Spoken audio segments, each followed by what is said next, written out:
உறவுகள் அனைவருக்கும் வணக்கம். இது பார்த்திங்கன்னா இதான் நம்ம கடை எஸ்எல் பேரணை எஸ்எல் பிரியாணி கடை. எது காட்டுறேன்னா அத்தனை நாளைக்கு பார்த்துருக்க மாட்டீங்க. நம்ம இந்த கடை நடத்திட்டுருக்குறோம், பிரியாணி கடை நடத்திட்டுருக்குறோம். இன்றைக்கி ஆடி மாதம் 1ஆம் தேதி. எல்லோரும் வீட்டில் கறி எடுத்து சாப்பிடுவாங்க, கடைக்கு யாரும் வரமாட்டாங்கன்னு சொன்னேன்.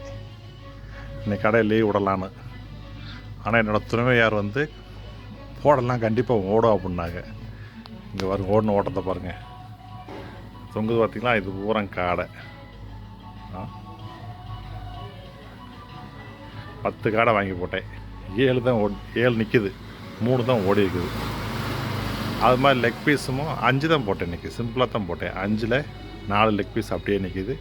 சிக்கன் சில்லி அது பாருங்க அப்படியே நின்றுட்டுருக்கு, ஓடவே இல்லை. போட்ட பிரியாணி பகுதி பிரியாணி அப்படியே இருக்குது. நான் இதை கொண்டு போய் எங்கே விற்க சொன்னால் கேட்க மாட்டேன்ட்டாங்க. பாருங்கள், ஜீரக சம்பாவில் தம் பிரியாணி தான் போடுறோம்.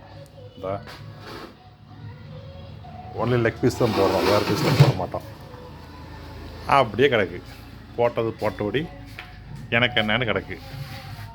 வாங்கிறதுக்கு ஆள் இல்லை. காரணம் இன்றைக்கி ஆடி மாதம் 1ஆம் தேதி, அதனால் ஓடலை. ரோடே பாருங்கள் வெறிச்சோன்னு இருக்குது. மக்களே காணாமல் பார்த்தீங்களா, இங்கே பாருங்கள், ரோடே வெறிச்சோன்னு இருக்குது.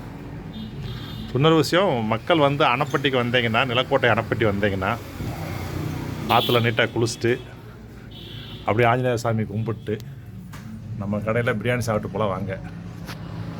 நல்லா பார்த்துக்குங்க. இதான் கடை நேமு, பேரணை எஸ்எல் பிரியாணி கடை.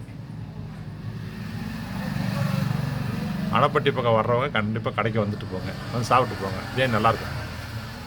நன்றி உறவுகளே.